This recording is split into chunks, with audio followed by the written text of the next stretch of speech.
السلام علیکم, دس از می کرن ناز. یو آر واچنگ دا کرن ناز شو آن مائی یوٹیوب چینل. آج میں بات کرنے جا رہی ہوں جی بائی الیکشنز کے حوالے سے. وہ بائی الیکشن کہ جس پر جب یہ پی ڈی ایم بنی اور پی ڈی ایم بننے کے بعد انہوں نے مطالبہ کیا کہ جی اسمبلیز کو توڑا جائے, وزیر اعظم صاحب مستعفی ہوں,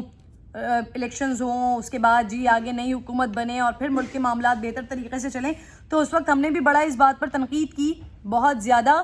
پاکستان پیپلز پارٹی کو, پاکستان مسلم لیگ نون کو بہت زیادہ ہدف تنقید بنایا کہ جی ایک طرف آپ لوگ اسمبلیز ختم کرنے کی بات کریں, وزیر اعظم کے استعفے کی بات کریں, ری الیکشنز کی بات کریں, اور دوسری طرف آپ بائی الیکشن میں ضمنی الیکشن میں پارٹیسپیٹ بھی کر رہے ہیں. تو یہ کس طرح کی دوہری سچویشن ہے, کس طرح سے آپ ڈبل کشتیوں میں سوار ہو رہے ہیں. بٹ پاکستان پیپلز پارٹی نے خاص طور پہ یہ کہا کہ جی ہم اپنی نشستیں ایسے ہی نہیں چھوڑ سکتے, ہم اپنی سیٹس کا دفاع کریں گے. اور پھر ہوا یہ کہ کل جو الیکشنز ہوئے ہیں, ایک سانگھڑ میں ہوا, ایک ملیر میں ہوا کراچی کے علاقے میں, اور ایک بلوچستان اسمبلی کے لیے پشین میں ہوا. بٹ وہاں پر ہوا کیا, انفارچونیٹلی وہاں پر وہ ہوا ہے کہ جس کے بارے میں کہا جا رہا تھا کہ الیکشنز میں, نیکسٹ الیکشنز میں پاکستان تحریک انصاف کو ان کے کیے گئے وعدوں کی سزا ملے گی, ان کے کیے ہوئے وعدوں کی خلاف ورزی کی سزا ملے گی. تو یہ بائی الیکشن میں وہ سزا نظر آ رہی ہے. وہ پاکستان تحریک انصاف جس نے 16,000 ووٹ کہیں سے لیے, اسی ملیر کے حلقے سے 16,000 ووٹ لیے, اور اب جا کے ووٹ آ گئے ہیں جی 4,000 پر. اور پاکستان پیپلز پارٹی جس نے 2018 میں بھی یہاں سے نشست نکالی تھی, اس نے 3% زیادہ ووٹ لیے ہیں. یعنی اگر پچھلی بار 43,000 ووٹ لیے تھے تو اس بار 48,000 ووٹ لے لیے ہیں. اسی طریقے سے چلیں ٹھیک ہے, پھر ایک مفروضہ یہ بھی آ جاتا ہے, یا ایک جانون حقیقت یہ بھی آ جاتی ہے سامنے کہ جہاں پر جس کی حکومت ہوتی ہے, جس صوبے میں جس کی حکومت ہوتی ہے, فارچونیٹلی جو ووٹ پڑتا ہے یا جو سیٹ نکلتی ہے, جس کی جیت اسی کی ہوتی ہے جس کی حکومت ہوتی ہے. چلیں ٹھیک ہے جی, مان لیتے ہیں کہ پاکستان پیپلز پارٹی کی حکومت ہے سندھ میں, اس وجہ سے سانگڑ کی سیٹ بھی پاکستان پیپلز پارٹی کی رہی. وہی سیٹ جو پہلے بھی ان کی تھی اس کا دفاع انہوں نے کیا, اور وہ سیٹ ان کو مل گئی, دگنے ووٹ سے مل گئی. لیکن پھر دوسری طرف بلوچستان میں یہ سیٹ بجائے اس کے کہ باب پارٹی کو جاتی, بلوچستان عوامی پارٹی کو جاتی, یا پاکستان تحریک انصاف کو جاتی, بٹ وہاں پر ہوا یہ کہ یہ سیٹ گئی ہے جے یو آئی فے کو. تو یہ بڑا مختلف قسم کا سیناریو ہے عمران خان صاحب کو. نہ صرف آبویسلی جب آپ پارٹی کے چیئرمین ہوتے ہیں, وزیر اعظم ہوتے ہیں,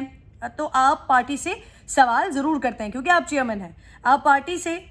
سندھ کے لوگوں سے الگ سوال کریں گے, وہاں پر جو اتحادی ہیں, بلوچستان عوامی پارٹی کی حکومت ہے, آپ شریک اقتدار ہیں, وہاں کے لوگوں سے ضرور سوال کریں گے. بٹ یہ اپنی پرفارمنس کو دیکھنا بہت زیادہ ضروری ہے, کیونکہ اب وہ دور نہیں ہے کہ عوام کو پاگل بنایا جائے, عوام کو ماموں بنایا جائے, اور ہر دفعہ جب الیکشنز آئیں ان کو لارے دیے جائیں, نئے نئے خواب دکھائے جائیں, اور خواب دکھانے کے بعد ووٹ پکڑ لیا جائے. اب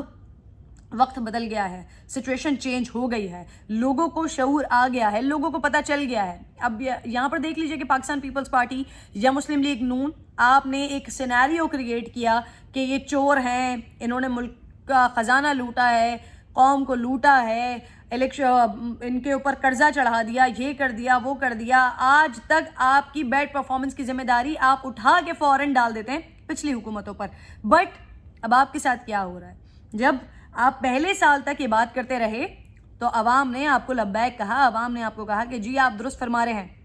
آپ صحیح کہہ رہے ہیں, یہ وہی عمران خان ہے جو ہمارے مسائل کو حل کرے گا, روزگار دے گا, تعلیم دے گا, بجلی دے گا, گیس دے گا, ملک میں جتنے مسائل ہیں ان سب کو حل کرے گا, یہ قرضوں سے ہمیں نجات دلائے گا, ہمارے بچے برسرے روزگار ہوں گے. بٹ ہوا کیا ہے, پچھلے 2.5 سال میں معاملات دوسری طرف دکھائی دے رہے ہیں. کبھی آپ پچھلی حکومتوں پر ڈال دیتے ہیں, پچھلا سال جو بجٹ آپ نے دیا اس کے بعد آپ نے کورونا پر ڈال دیا, لیکن عوام نے آپ کو آپ کی پرفارمنس کا ریوارڈ دینا شروع کر دیا ہے. عوام آپ کو بتا رہے ہیں کہ ابھی بھی آپ کے پاس وقت ہے, ابھی بھی آپ کے پاس 2.5 سال ہیں, آپ اپنا قبلہ درست کر سکتے ہیں. وہ ساری چیزیں جو آپ ہوم ورک نہیں کر کے آئے تھے, لیکن آپ نے دعوے ایسے کیے تھے کہ ہم آتے ہی 90 ڈیز کے اندر ملک و قوم کی حالت تبدیل کر دیں گے, ملک و قوم یہ چیز دیکھیں گے عوام کہ 90 دن کے اندر یہ موجودہ حکومت کی تبدیلی سرکار کیسی تبدیلی لے کر آتی ہے. لیکن وہ 90 دن بھی گزر گئے اور اب 2.5 سال بھی گزر گئے. آج کی تاریخ تک کوئی ایسا وعدہ جو آپ نے کیا تھا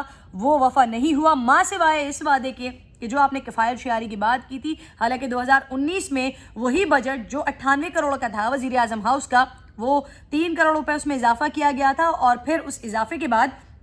1.17 ارب تک وزیر اعظم ہاؤس کا خرچہ آپ لے کر چلے گئے تھے۔ اس سال کتنے کروڑ کی بچت کی ہے آپ نے؟ 51,40,00,000 کروڑ، یعنی 514 ملین روپیز کا آپ نے جو ہے وہ بچت کی ہے اس بار۔ اس میں ہوا یہ ہے کہ آپ کے دورے نہیں ہوئے ہیں، دوروں پر اس طرح کے اخراجات نہیں آئے جو پچھلی دور حکومت میں، جو نواز شریف کے دور حکومت میں ان کے دور میں ہوا کرتا تھا، ان کے دوروں پر ہوا کرتا تھا، یا شاہد خاقان عباسی صاحب نے جو دورے کیے اس پر جو اخراجات ہوئے، یا پرویز اشرف صاحب نے جو دورے کیے اس پر اخراجات ہوئے، یا پھر یوسف رضا گیلانی صاحب نے جو دورے کیے ان میں سب سے کم ترین آپ کے دورے رہے۔ 26 دوروں میں تقریباً آپ کے پیسے لگے ہیں خان صاحب 17 کروڑ 60 لاکھ روپے خرچ ہوئے ہیں۔ یہ سب سے منیمم ہے ان تمام دوروں کے، جس میں نواز شریف صاحب کے 92 دورے تھے، 1.8 ارب روپے خرچ ہوئے تھے۔ راجہ پرویز اشرف صاحب ان کے 9 دورے تھے، یہاں پر 10 کروڑ 70 لاکھ روپے خرچ ہوئے تھے۔ شاہد خاقان عباسی صاحب کے 19 دورے تھے، وہاں پر 26 کروڑ روپے خرچ ہوئے تھے۔ اور اسی طرح سے جب وزیر اعظم صاحب عمران خان صاحب کے دورے دیکھے گئے تو اس میں ان کے خرچ ہوئے ہیں پیسے جناب والا 26 دورے ہیں، اور سب سے کم رقم 17 کروڑ روپے خرچ ہوئے ہیں، 17 کروڑ 60 لاکھ کم و بیش۔ تو ٹھیک ہے، ویل ڈن جی، زبردست بات کہ آپ نے جو وعدے کیے تھے وزیر اعظم ہاؤس کے اخراجات کو کم کرنے کے، کفایت شعاری کا مظاہرہ کرنے کے، وہ آپ کر رہے ہیں، اس پہ آپ کو مبارکباد دینی چاہیے۔ لیکن یہاں پر بھی ذمہ داری کورونا پر عائد ہوتی ہے کہ یہ پورے سال یہاں پر دورے اس حساب سے نہیں ہو رہے ہیں جس طرح سے ایک مملکت کے جو عہدیدار ہوتے ہیں، جو وزیر اعظم صاحب ہوتے ہیں، پرائم منسٹر کو جتنے دورے کرنے پڑتے ہیں یا جس طرح سے جانا ہوتا ہے، تو کووڈ کی وجہ سے وہ کم و بیش وہ اس طرح سے ہوئے نہیں، تو یہ ایج بھی کووڈ کو جاتا ہے۔ بٹ سٹل کیونکہ آپ نے کفایت شعاری کا وعدہ کیا تھا اور جو بچت ہوئی ہے تو اس پر شکر گزار بھی ہے پاکستانی عوام، کیونکہ وہ ساری باتیں، وہ سارے وعدے جو آج تک وفا نہیں ہوئے ہیں، اس پر پاکستانی قوم جس طرح سے مایوس ہے، تو ان کے لیے تو یہ ہوا کا جھونکا ہی ہے۔ تو پھر لگے آتے وزیر اعظم صاحب آپ یہ بھی کر لیجئے کہ جو آپ نے وعدہ کیا تھا نا کہ وزیر اعظم ہاؤس کو یونیورسٹی بنائیں گے، اس میں تو اب یہ پرابلم آ گیا ہے سامنے کہ جو محکمہ تعلیم کے لوگ ہیں یا جو ماسٹر پلان والے لوگ ہیں، وہ یہ سیکیورٹی